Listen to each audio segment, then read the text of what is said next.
Numbers 19. And Jehovah spake unto Moses and unto Aaron, saying, This is the statute of the law which Jehovah hath commanded, saying, Speak unto the children of Israel, that they bring thee a red heifer without spot, wherein is no blemish, and upon which never came yoke. And ye shall give her unto Eleazar the priest, and he shall bring her forth without the camp, and one shall slay her before his face.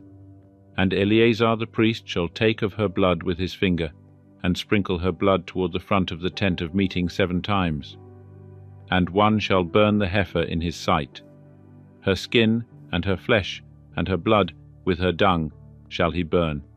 And the priest shall take cedar wood, and hyssop, and scarlet, and cast it into the midst of the burning of the heifer. Then the priest shall wash his clothes, and he shall bathe his flesh in water, and afterward he shall come into the camp, and the priest shall be unclean until the even. And he that burneth her shall wash his clothes in water, and bathe his flesh in water, and shall be unclean until the even. And a man that is clean shall gather up the ashes of the heifer, and lay them up without the camp in a clean place. And it shall be kept for the congregation of the children of Israel for a water for impurity. It is a sin offering.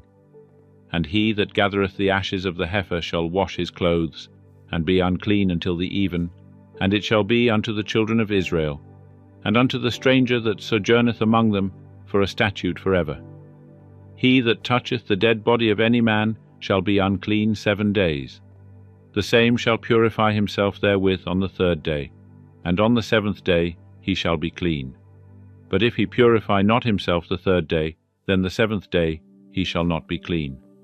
Whosoever toucheth a dead person, the body of a man that hath died, and purifieth not himself, defileth the tabernacle of Jehovah, and that soul shall be cut off from Israel, because the water for impurity was not sprinkled upon him. He shall be unclean. His uncleanness is yet upon him.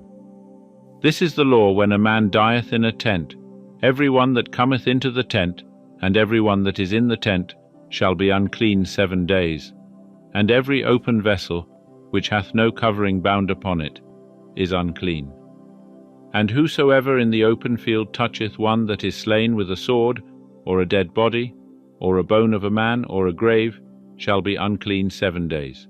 And for the unclean they shall take of the ashes of the burning of the sin offering, and running water shall be put thereto in a vessel. And a clean person shall take hyssop, and dip it in the water, and sprinkle it upon the tent, and upon all the vessels, and upon the persons that were there, and upon him that touched the bone, or the slain, or the dead, or the grave. And the clean person shall sprinkle upon the unclean on the 3rd day, and on the 7th day. And on the 7th day he shall purify him, and he shall wash his clothes, and bathe himself in water, and shall be clean at even. But the man that shall be unclean, and shall not purify himself, that soul shall be cut off from the midst of the assembly, because he hath defiled the sanctuary of Jehovah. The water for impurity hath not been sprinkled upon him. He is unclean. And it shall be a perpetual statute unto them. And he that sprinkleth the water for impurity shall wash his clothes, and he that toucheth the water for impurity shall be unclean until even. And whatsoever the unclean person toucheth shall be unclean, and the soul that toucheth it shall be unclean until even.